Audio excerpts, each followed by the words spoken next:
From the sidelines, we gotta hustle because we gotta eat. What up, what up? Welcome to another episode of Routes Like Picasso, counting down the top 10 routes every single week in the NFL. This is your host, Drew Lieberman, and I'm excited to break down week 10 with y'all. We got some great routes in store for the top 10 routes. We got a yak lesson at the end of that.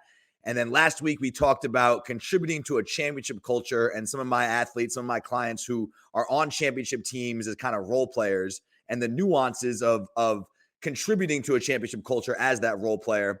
Well, after we get through the top 10 routes today, I want to talk about, what it's like being on a team that's really fallen below expectations, how you continue to push yourself and provide value and get the most out of yourself when, you're not winning games, things aren't going well. Like, how do you deal with being on a bad team? So stick around for that lesson at the end.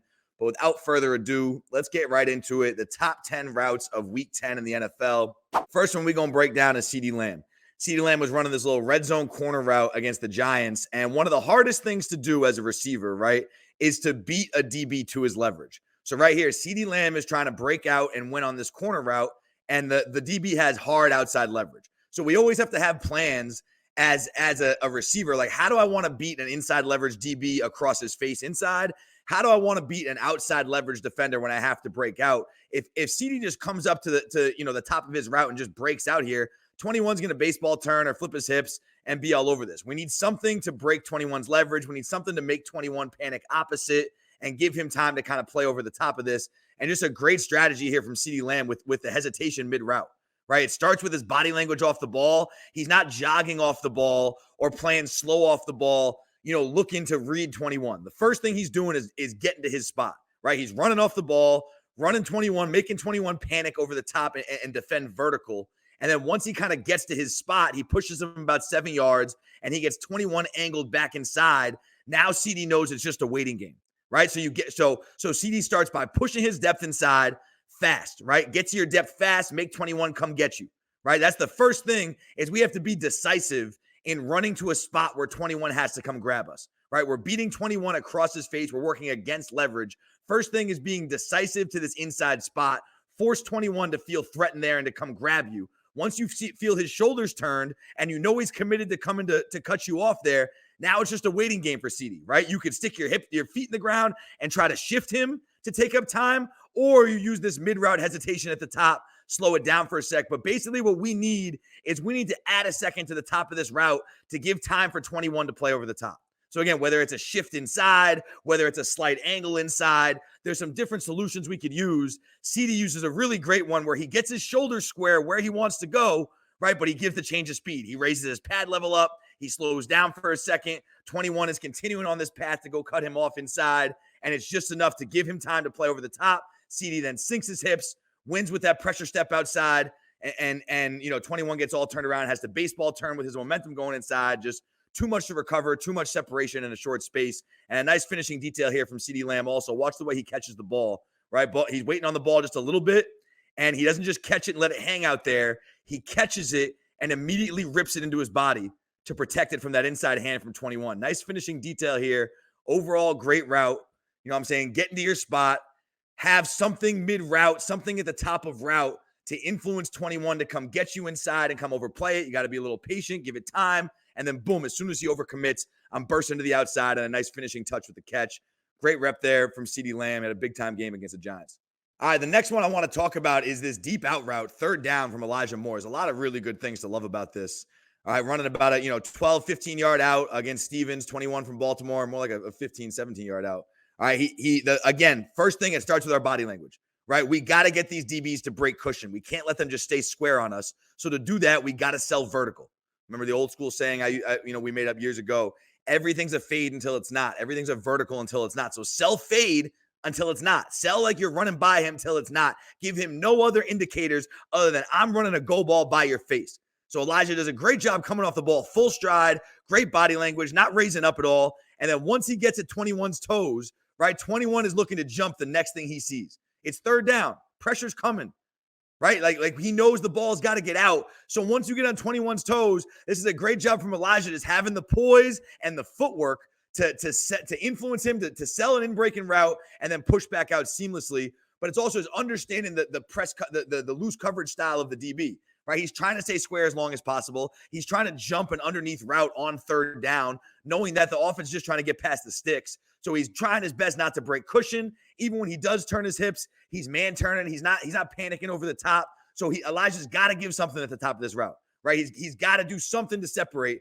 Great job selling the in cut, seamless transition, kind of sinking his hips, 1-2 inside. But that the sell inside and the transition back out is so smooth, man. No wasted steps, no wasted movement at all. And we know that, again, 21 once you get on 21's toes like this, he has to defend the first decisive thing he sees. So you give him decisive movement inside, a decisive angle inside. He's got to jump that. And before he even knows what's happening, he takes one step to go defend the inside route, and Elijah's already on his way back out. Beautiful transition. And then this is the best part, my favorite part about the route, right? He's expecting the ball to be on him right now.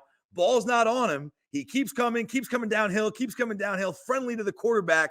And then he has enough time to now stick his foot in the ground and go meet the ball. He's now attacking the ball in the air. He's not waiting for it. He is coming towards the football, and he's able to circle back and finish inside, where 21 is taking an outside tackling angle, and Elijah can use that momentum against him by finishing back inside. Really great route at the top and really good catch details. You can see right here how he was able to fight through that arm tackle because he's already getting going inside before the ball is caught. So again, great job getting on his toes, great body language, really seamless transition to sell the inside route and back out. And now ball's not here. We're continuing to come friendly downhill, and then really having that clock in our head of like, okay, I can't wait on this ball. Let me go bring my momentum towards the ball, come meet it. And then we're able to break that tackle and get more after the catch, get out of bounds. A lot of really good details here from Elijah Moore on third down. Great rep. All right, the third route I want to talk about from week 10 was this slot fade from Kittle against 33 from the Jaguars. Really good rep here. And coaching Evan Engram and some of the work I've been doing with tight ends, you really start to appreciate just the difficulty of their job. Like, first of all, we talk about releases as a receiver and just talk about releasing versus DB.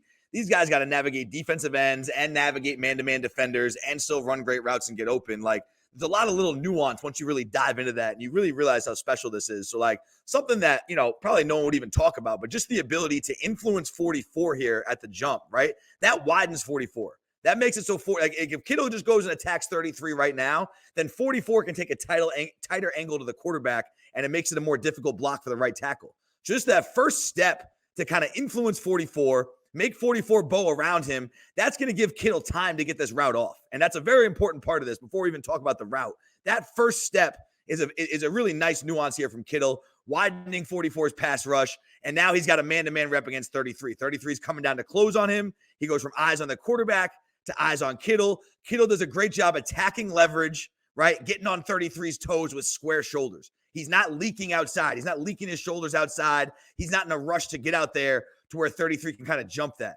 He does a great job attacking 33 square, right? Attack him square, let him settle for a second, and then Kittle is winning with sudden width, right? Eat up space, get on 33's toes, you kind of move the line of scrimmage, and then you got this sudden width to get outside faster than 33 can match you. Again, 33's momentum is coming downhill. Kittle squares that momentum up and then beats him with the sudden width to the edge. And then once you get out there, he can't match you with his feet. So if he can't match you with his feet, what's coming? Hands are coming. And we got to get those hands off before they come. And Kittle's hand combat, his awareness of hands is really what wins this route, right? He attacks him. He wins with the width, but he doesn't let himself get grabbed up. He gets the hands off before they come, creates initial separation. And then anytime we're running a go ball, and we create this initial separation at the line of scrimmage, we know the DB is taking a cutoff angle to come back for more, right? We can't expect the route just to be over the first time. We know he's coming back up for more to go make a play on the ball, so we have to be ready to fend him off a second time. And again, proactive hands from Kittle, where you can call it offensive pass interference, whatever you want to do. If he doesn't throw that arm bar to keep 33 away, then 33 is going to fucking smack his ass, right? And he's going to grab his hand and make it a difficult catch. And we don't want to rely on the refs. Like put it in our hands. We're not here to rely on the refs to save us with a call, right? So not only does he beat him with hands the first time and the sudden width, but he has the awareness to know he's tracking the ball in the air and fending 33 off at the same time, knowing that he's coming back for more. Good job of keeping his distance there at the catch point, maintaining the separation to the catch point by matching his physicality, not letting 33 get close. Perfectly thrown ball from Purdy, and it's a full-speed catch into the end zone. Again, a lot of great details here from Kittle from the start, from influencing the defensive end to give himself time, the sudden width, proactive hands throughout the route, getting to a good spot, and a great ball here from the quarterback. Really good route here for number 3. All right, number 4, the next route in Routes Like Picasso week 10 is Keenan Allen with this post route from about the 30-yard line. Little kind of big red zone post route just outside the red zone. Really great job here of what I call pairing routes together, right? Like he makes it look like a corner route, not just because he breaks to the corner, but the 1-2 shift to the corner. Like you just add that extra move, right? You usually don't have a 1-2 shift before a double move. Usually you use that 1-2 shift to influence him to break in and then go back out. Like it just pairs routes together. It feels like an outbreaking route, right? And that's all we have to do here. Like you can't see the DB from the initial picture, but he's heavy outside leverage. So Keenan knows he's heavy outside leverage. All he's got to do is keep him there, right? Make him believe you're running a route right into his leverage. Great job, head down, full stride body language, right? But that 1-2 shift is just really the nuance that fucks up the DB's rhythm. He can't sit on a double move because that 1-2 shift into a violent angle outside, you have no choice but to defend that, right? Just your natural instincts as a DB. It kind of like that 1-2 shift changes the rhythm of a typical double move enough that his antennas go down, right? He's no longer looking for double move. He's just defending an outbreaking route. So it's a small little nuance from Keenan Allen. And as my boy Tay Adams used to say, it's simple, not easy, right? Some things can look simple and be simple, but it's not an easy thing to do, right? To pair this route together, hit this transition so seamlessly. Keenan he builds up speed through this entire route. 1-2 shift, outside angle, pressure step. He is building speed through the entire route. He doesn't have to slow down to make these transitions, doesn't have to like raise up or stop his momentum. Full speed, fearless, right? Add the 1-2 shift to kind of remove the DB's antennas, make him think he's getting that outside breaking route, leave him out there, get him on his heels just enough. And you know that as soon as you break back in, the ball's coming. Really good ball from Herbert. Good job from Keenan breaking inside. He has the leverage, and he's able to go up and attack this ball in the end zone for a touchdown. Great job pairing routes together. Great job with some of these little route nuances to again, remove the antennas, remove any chance the DB could have of jumping on a double move because it really doesn't feel like a double move once you use that initial 1-2 shift. Great nuance here to change the rhythm from Keenan Allen. Good job, good ball, and good job executing on the touchdown. All right, number 5, this return route from Amari Cooper versus Marlon Humphreys down bottom. 3rd down, outside leverage defender running an outbreaking route, right? Similar to what we were talking about with CeeDee Lamb. Like one of the hardest things to do is to beat a DB to his leverage, right? And you're running this return route where you want the number one thing you have to do is make 44 fully believe you're breaking in, right? Why does 44 have outside leverage, right? Why does Humphreys have outside leverage? Because he has help inside. Right. So what that means is you have to work a little bit harder to get him to panic inside. You can't just run in there because he's just going to pass you off to his friend and maintain outside leverage. And then when you go to break out, you're going to be walled off. Right. So we have to have a plan to make 44 panic inside first. We can't just run in there because we see the outside leverage. We know what they are on film. We know they like to play, man to man with the whole player inside. So it just takes a little bit of extra nuance here to make a really good veteran corner in Marlon Humphreys panic inside and lose his leverage like this, right? And it really comes with this first step. Again, like simple, not easy. Watch Amari Cooper's first step. It's not a rushed first step. It's not a small first step. Look at where it lands. He lands outside of Humphreys' framework. That is the space where Humphreys has no help. So once you land out there beyond his leverage, that creates panic mode. If he took this step and it was a short step, if that step was rushed, if he didn't get all the way out there, I don't know if Humphreys is panicked coming back inside. But look at what that first step does. It pushes Humphreys back to power hop back. And once his feet land from that little initial power hop, he's in full panic mode. He's not thinking about he has help inside. He's not thinking about anything other than this fucking guy's about to beat me and I have to go recover. That's panic mode. You take a release or you have something in your route that makes him forget about his rules and just think like, I have to recover against this full speed man who's beating me, period. Right? So that's what that does. No more outside leverage, no more help inside. I step beyond your framework. I threatened you where you have no help.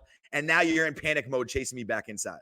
Right? That's really the number one thing that wins here from Amari. The next thing he does beautifully is he just changes angles. Right? Not only does he get him threatened outside, but watch him set a high angle first to create that rub with the linebacker, right? Amari knows he has the flat route coming back out. So he doesn't come too flat. He takes the first high angle to push him off. He takes the first big one step to push him off.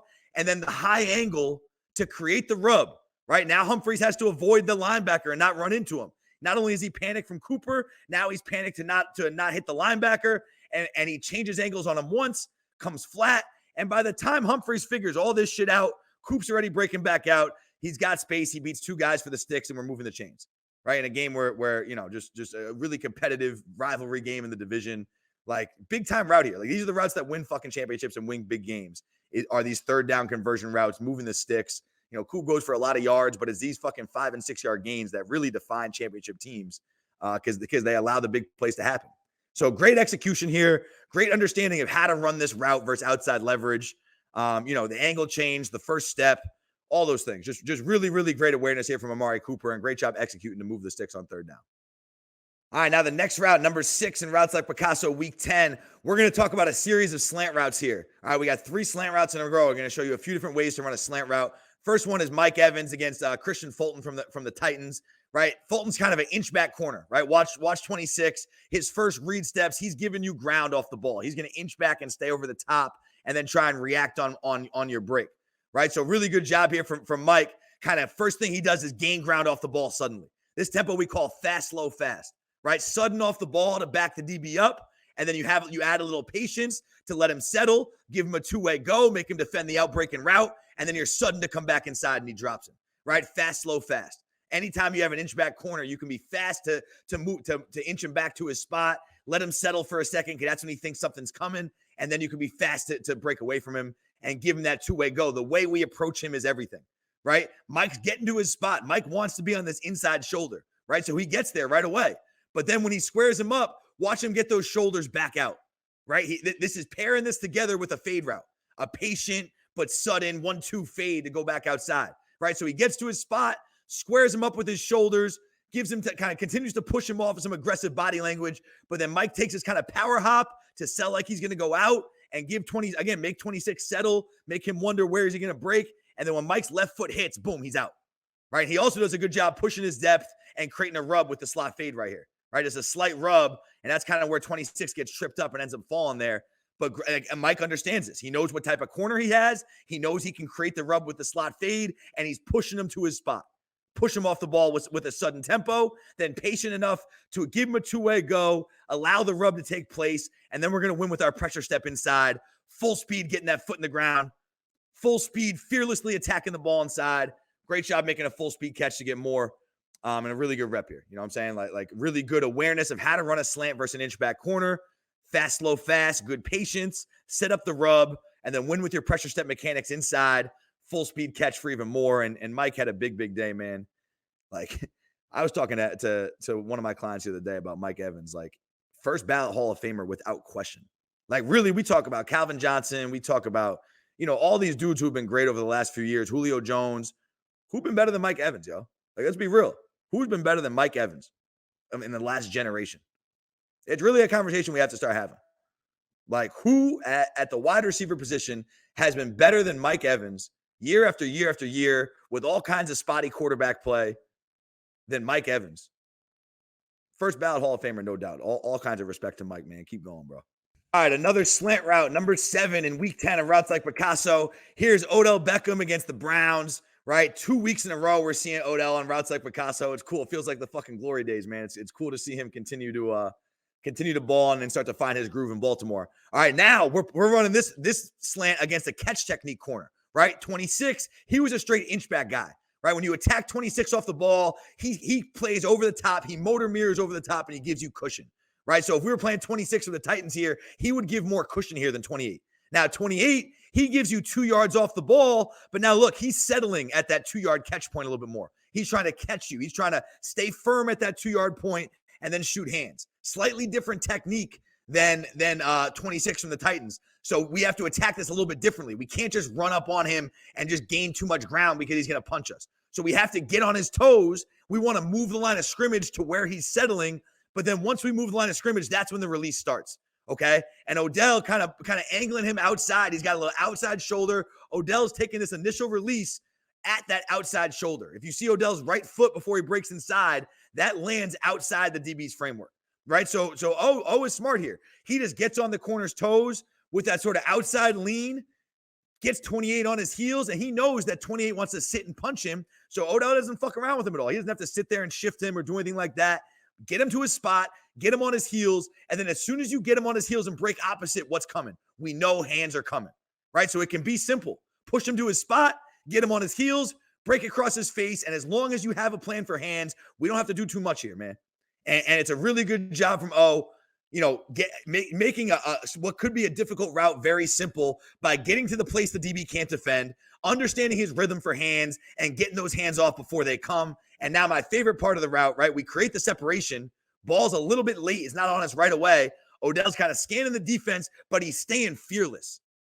Like we've seen O take slants to the crib before, you know what I'm saying? But for young receivers, y'all got to be really confident and really fearless to run across the middle like this. Ball's a little bit late. You're seeing where help is coming from and still attacking this thing at full speed without slowing down. Then the ball's thrown on your back shoulder a little bit. Watch O go catch this ball with his hands, rip it forward to his front shoulder to avoid it being deflected, and rip this ball right into a full speed catch. Touchdown. Only thing I wouldn't recommend you trying at home is his ball security. But when you're Odell Beckham and you've been taking slants to the crib for this long, you know this is like a baseball player when he hits a home run and doesn't even fucking run off the plate. He knows it's a home run as soon as it leaves his bat. This motherfucker been doing this long enough. He knows as soon as he touches this, he ain't getting touched. So, he kind of has a sloppy ball security. But for my young guys at home, get the ball tucked. But a slant versus a catch technique corner, sudden to get to your spot, right? Anytime you attack a catch technique DB suddenly, he's going to get on his heels, right? It makes him panic a little bit more. He's on his heels. You get him to that outside spot, get him leaning one way. Now you break across his face, and you know that the hands are coming. Proactive hands to get them off right to a full speed catch. Rip that shit forward and go score. Really cool play there. Great job running the slant versus an outside leverage catch technique corner. All right, now the third slant in routes like Picasso this week, the number 8 route of the week. This is Garrett. We saw a slant versus 26 from the Titans, who was an inchback corner. We saw the slant from 28 from the Browns, who was a catch technique corner, meaning he was kind of sitting at his depth and trying to put hands on you at his depth. And now this is 21 for the Raiders, who's a little bit of a firmer corner. Like, look at where he's aligned, right? He's a little bit more of a hard press or a more aggressive catch technique corner. He's about a yard off the ball, and he's not moving his feet at all. He's not moving back at all. He's staying square and looking to punch you as soon as he can, right? And Garrett Wilson knows this. He knows this on film. Right? Whenever you have a guy who's jumpy and overly aggressive, you want to use that aggressiveness against him. So Garrett Wilson attacks his play style, attacks his leverage, right? Look at 21 as 17 attacks 21's leverage. He kind of squares up. That evens the matchup up, right? 21's read steps are settled. Now 21, based on his play style, is looking to punch you aggressively, right? So go run to a place he wants to punch, but make him a little bit off balance. It's a great slant strategy versus a hard press aggressive corner. You get on his toes, move the line of scrimmage, and now he's settled, I'm settled, he's going to come punch me, so take him out there to come punch you, and Garrett Wilson has a great understanding of the rhythm of his hands, right? As soon as that hand comes to his face mask, really, he's throwing that hand off and doesn't even let it land, right? He's ready with the right hand shed as 21 is throwing his one-hand jam, and he gets it off, right? Look at, he takes the outside angle to a place 21 has to reach to. That's the key. He's not just taking this angle to a place where 21 can comfortably punch him. It's wide enough so 21 has to lose his balance and lose his base to punch. 21 is punching with nothing underneath him. He's just throwing a free-flying left hook with no base underneath him. So all we got to do is throw that thing off, and we're going to use his momentum against him, right? So really good job here. Attacking leverage. Give him time to settle. Now that hand comes, the hand is coming because he's aggressive. It comes after his read step. Throw that hand off, make him reach for it, use that momentum against him, and as soon as the hand comes, we're breaking across his face. Ball's a little bit late. Good job going to fearlessly catch his ball in traffic, takes a shot from Epps coming inside. All right, but again, we saw a slant route versus inch-back press coverage. We saw it versus catch technique, and now here's a great plan to use versus a harder press corner, right? Settling him first, get to that spot he's going to reach for, use his over-aggressiveness against him. This is like a boxer kind of ducking a right hook and then coming right around with a counter punch. A little duck and bob and weave, and you hit him where, he overextends. He's a big puncher. He's got a violent right hook, and as soon as you make that right hook miss, he's exposing himself to the knockout punch, right? That's what this is right here. You dodge the left hook, you dip underneath it, and now boom, there's the knockout punch for a first down. Really good job from Garrett Wilson. Really cool to see the examples of 3 different slant routes play out this week. All right, now we got Amon-Ra St. Brown coming in at number 9. He had a huge game, over 150 yards. He's playing great football for Detroit. And he breaks out here. This is a kind of a deep out route versus an outside leveraged corner, it looks like, right? The corner's lined up about mid-numbers. Amon-Ra starts off lined up about 2 yards inside the numbers. So, again, running a route breaking against the DB's leverage, one of the hardest things to do for a receiver, right? So we have a slightly outside leverage corner running an outbreaking route. The way Amon-Ra wins here is with slight vertical angles, right? Look at the inside stem here, right? Aimed just inside 33. The key is the aiming point here. If St. Brown comes too flat and breaks his angle too flat, then 33, he knows he has help in there. He might just stay outside leverage, right? But he comes in, he comes close enough to 33, just enough that it entices him to come grab it over the top. And St. Brown pushes this stem route, pushes through his depth on the stem route enough to where 33 comes to grab it, right? We don't want to break too early. We don't want to come too flat. We just want to run at this inside point where 33 is enticed to move off his landmark. We want to move him off his podium here. And that's what the stem work does right here, right? It's not stem work the way it's drawn up in the playbook, 5 in, 5 up. No, we're running it to a spot where that's enticing him to move off his platform and panic, right? Running to that inside short arm, running to that inside threatening 2-yard area, make 33 open his hips inside to come get it, and the timing of the stem work vertical, right? We're running to the spot he has to defend inside, and St. Brown is just waiting for 33 to flip his hips in there. Decisive body language, decisive shoulders, and as soon as 33 flips inside, St. Brown straightens himself up, attacks his leverage, and now it's an even matchup. When we get to the top, we have a loose corner, threatened vertical, and St. Brown can easily win on the speed out, coming back to break across his face and beat his leverage. Too difficult of a transition for 33 to match, and really good separation here, really good route. Again, just talking about this stem work from St. Brown, it's not cookie cutter stem work. He has an understanding of a place to run to on the field that will make 33 panic. He's not just stemming in, stemming up in a way we've all seen before. He's running to a spot that 33 has to defend, and he's waiting for 33 to defend it. Run to that inside area, 2 or 3 yards inside. Run decisively with shoulders in there, body language in there, and just have your eyes up and force 33 to come grab it. As soon as 33 flips his shoulders over the top, now we can push vertical, square him up, and break out. But the key was getting, again, we're breaking out versus an outside leverage defender. The key is getting him to panic inside. We have to entice him to do that. We have to trick him into it, right? We have to, similar to the Amari Cooper return route versus outside leverage, we have to take a stem that makes him forget about his rules. His rules are, don't let this motherfucker break outside. His rules are, if you give out an out route, you're going to be benched. His rules are, you have help inside, don't chase in there. So how do we run the route in a way that makes him forget those rules and makes him panic? Just continue to push your depth, run to a spot that's right inside his vision, and wait for him to come get it. Like, he's a human being. You got to be really fucking disciplined as an outside leverage corner not to turn your hips to come defend this inside route. Because if you don't turn your hips to defend this and you stay outside, he's got the in cut wide open. And that might be an even bigger gain. So at a certain point, you got to take your chances and come defend this. He's trying to stay disciplined, trying to stay square, but Amon-Ra just breaks him. St. Brown just breaks him. He gets the spot he has to defend. He's patient enough with his stem work to wait for 33 to come get it. And then once he does, he can push vertical, stick his foot in the ground, and it's over. The patience, the poise from St. Brown wins this route. The understanding of how to break the DB's rules wins this route. And then you have to have the discipline just to see it through, right? A lot of receivers would break this route off early and stem vertical too early and give 33 a chance to react. By the time Amon-Ra stems vertical, 33 is already in full chase mode over the top, and he can't baseball turn in time. All right, last route I want to talk about, routes like Picasso week 10, is this slot out route from Mike Evans versus 37 of the Titans. It's the TV copy right here. You can kind of see a close-up replay, but I want to watch it from the all 22. He's down bottom in the slot. What I love about this is just the subtle details, right? We have an a slightly head up to outside leverage defender, loose coverage, right? How are we going to get him to panic over the top and break out and make this a real separation, have real separation on the sideline to have a clean catch, right? Mike runs first and attacks the DB head on. No, he's not leaking. He's not giving any indicators where he wants to go. His first 2 steps off the ball are square shoulders, attacking the DB head on. That puts the DB in full retreat mode, full inch back mode. Anyone who's seen Mike is known to run down the field full fucking speed through your face. So you always have to defend against that when he comes off the ball with this much stride length. And Mike knows this. Like, his stride length is his superpower.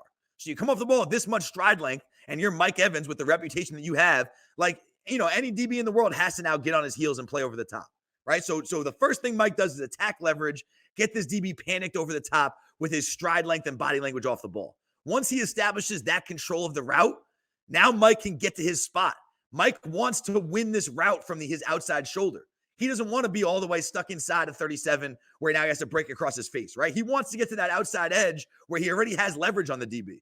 So he gains the leverage pretty easily by threatening him off the ball, putting him in panic mode, and then he just uses a slight stem to get to this outside shoulder, right? Look at the slight vertical stem. It's not anything crazy. It's not anything the DB even really picks up on, right? He just feels himself on his heels, slight stem to the outside shoulder. So now 37 is thinking, fuck, I have to go all the way over the top. I have to go play over the top for this slot fade that's coming. Damn, like, he's about to run past my face. And Mike gets that outside shoulder, gets him opened up. But then the finishing touch is this, is the 1-2 at the top to hold him, right? That's what I love, because that's what creates the massive separation there to where we're able to adjust to a ball that's slightly on our back shoulder, and he makes it a really easy throwing window for Baker, right? He attacks leverage off the ball, pushes his depth, slight stem to get to his spot, and then the 1-2 vertical set at the top, the 1-2 rocker step at the top is what sends 37 one way and allows Mike to break friendly the other way, right? It's just the understanding of leverages and angles and knowing that you're bringing a DB on one path, set a different path for him so you can break opposite, right? Just angle changing during the route. He uses the slight vertical angle to get to the favorable spot. But now if he just breaks out of the 50-yard line, like you're kind of bringing the DB to the party the whole time. You go and you're stemming out and then rolling out. I might give 37 a chance to kind of continue this momentum and roll downhill and come close on this ball. The ball's thrown a little bit late in back shoulder. Without the 1-2 at the top, he will have a chance to make a play on this ball.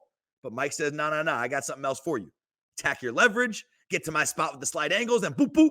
I'm going to hit you with the hard 1-2 at the top to send your momentum opposite and give me all the space I need to make this catch on the sideline. Right? Again, simple, not easy. That's a theme of some of these routes. A lot of simple details that a lot of us know, a lot of young receivers, coaches, we know, but it's combining them all together, right? A lot of us have the ingredients, but we don't have enough recipes. The best players in the world, they have a lot of different ingredients, and they can make 50 different recipes with each ingredient. And Mike Evans is proof of that in year 10, year 11, whatever the fuck he's been doing. He's been dominating since the day he came into the league. He got the ingredients, and he has the recipe. And he can cook it up as many different ways as you need. Inch back corner, hard corner, big DB, small DB, it doesn't matter. It doesn't matter. Right? Mike's got the ingredients, and he got the recipe for every single guy. And you watch him put it together, and it's a work of art. It's like watching Gordon Ramsay, cook on one of those cooking shows when they say, hey, you only got 3 ingredients, now make a dish, and the shit comes out amazing. All right, Mike, you got 3 ingredients here, make a dish. I'm gonna attack your leverage, slight vertical angle, 1-2 at the top. Boom, give me that, 15 yards. Let's keep this shit rolling. Really great job from Mike. Really good week of routes like Picasso this week. Enjoyed it, man. It was we had 5 really kind of hard hitting different routes in the top 5. And then we were able to, teach some lessons in the bottom 5, the 3 different slant routes, 2 different ways of breaking out from Amon St. Brown and Mike Evans. Great week. And it's cool. It's cool teaching again through this platform. One quick honorable mention I wanted to talk about my dog, Jakobi Meyers versus the Jets. They were big on feeding Tay in this game, and Kobe just did a great job staying focused, having energy throughout the game, making something happen every time the ball was thrown his way. But it's a few little yak nuances I wanted to talk about here because we touched on it earlier in routes like Picasso, right? Running this speed out versus an outside leverage defender, and Kobe just wins with straight body language, right?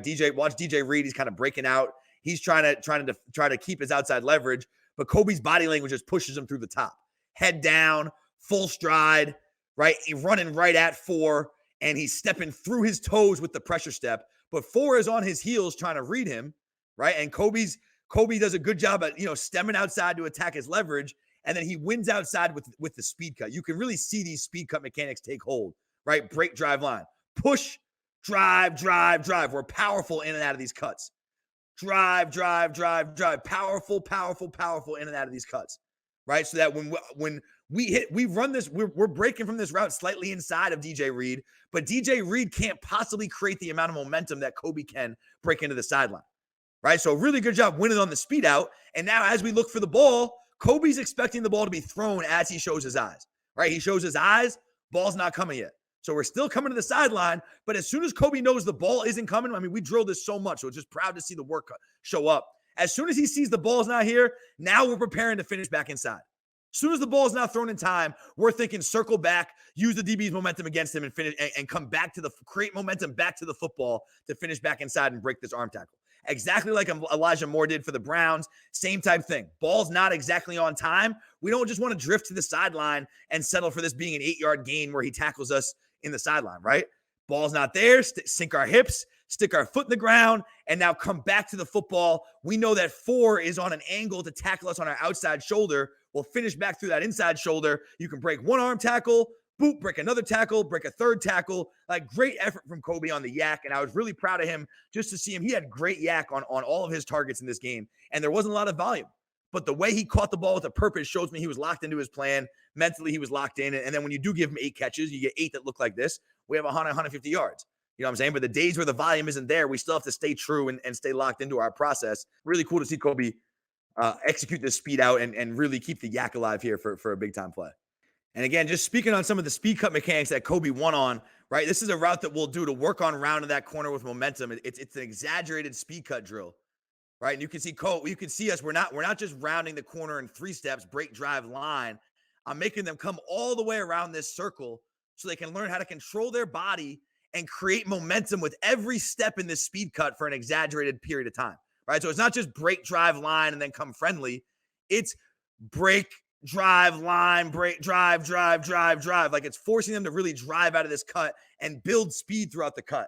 Right. A lot of guys, they slam down on the speed cut, or they're not powerful with their second and third steps, and they don't accelerate through the cut.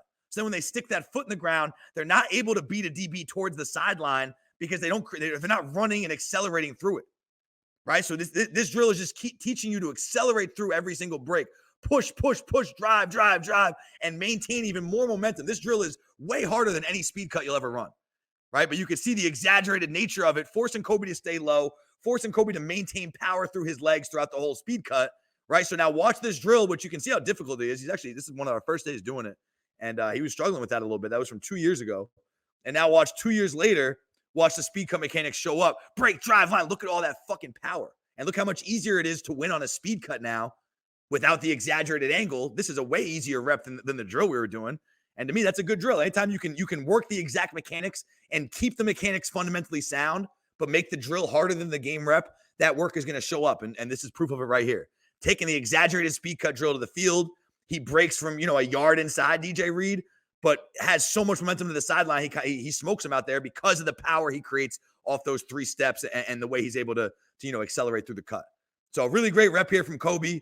Just, an honorable mention and something I just wanted to talk about with wideouts, the way we judge. Like, this is a game, again, he had 2 or 3 targets, but every time he caught the ball, he was violent, he was aggressive, he made something happen.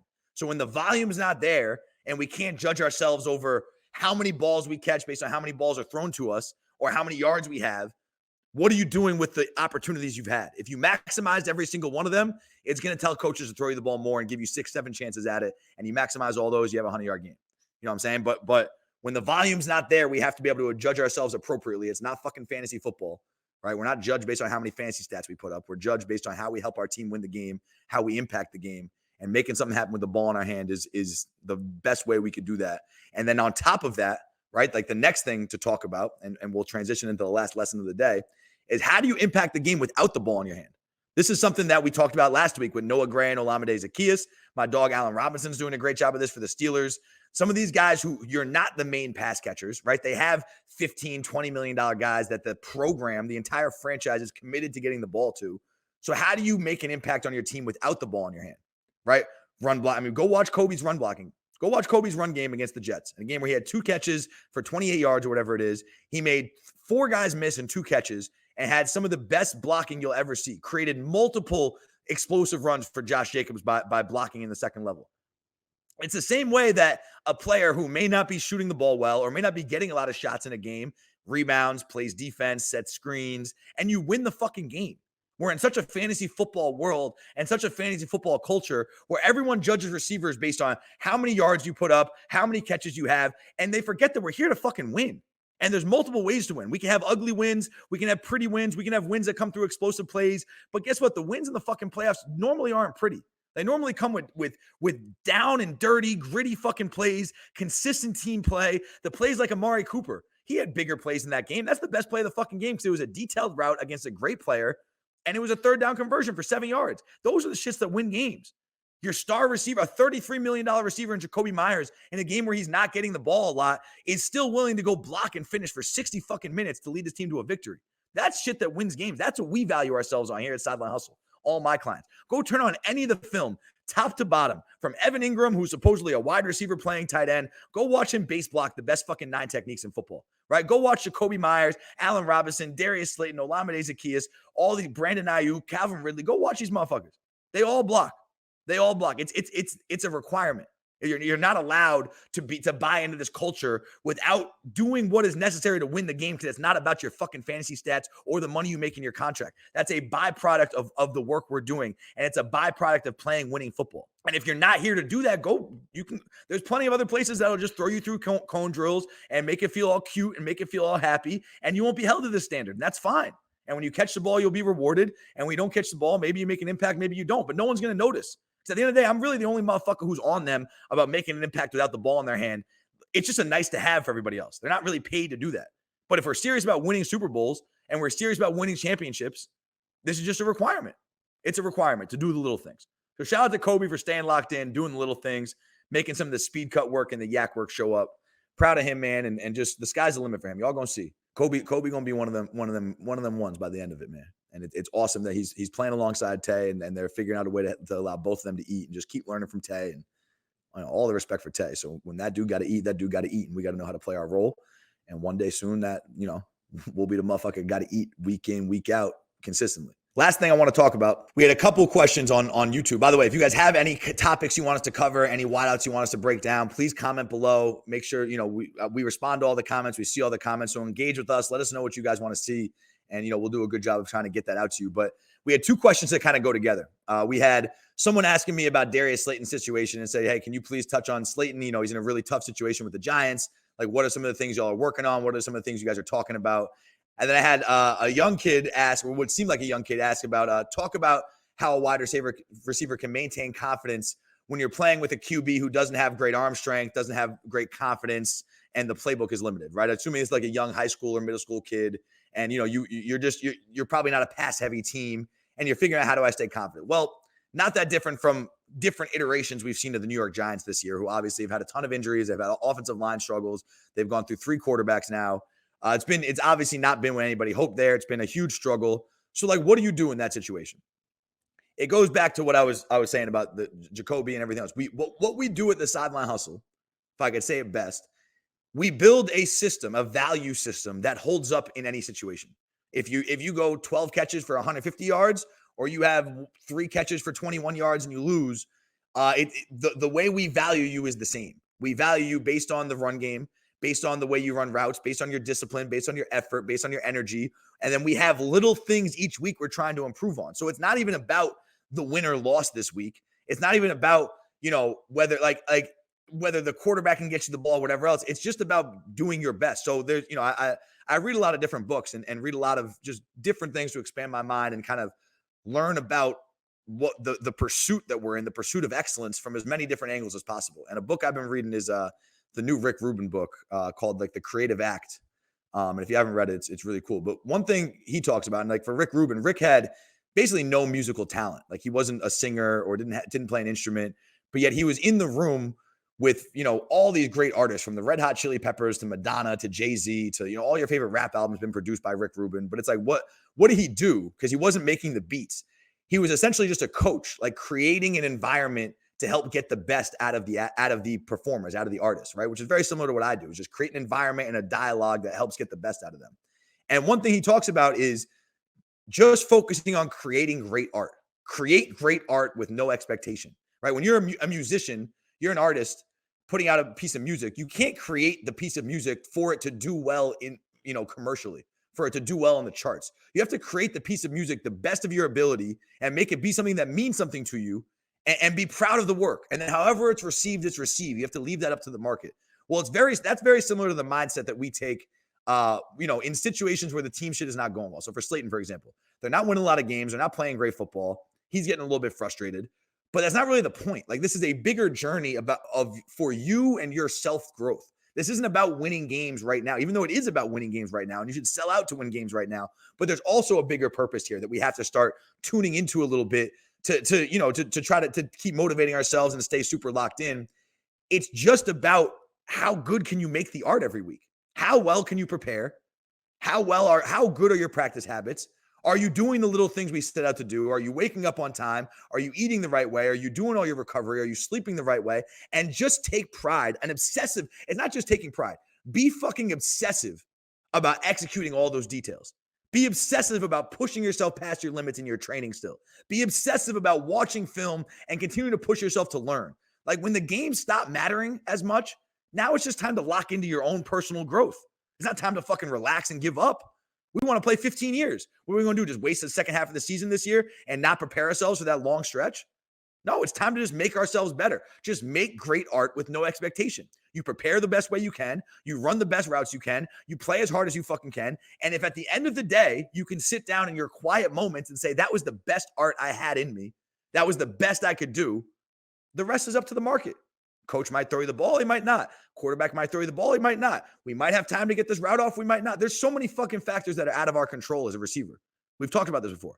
We are an inherently codependent position. We depend on coaches to call plays to get us the ball. We depend on quarterbacks to make the proper read and throw us the ball. We depend on the offensive line giving us enough time to get open. We can't do any of those things without those three being in place first. So sometimes it's just out of our control. And that's something Rick talks about in the book.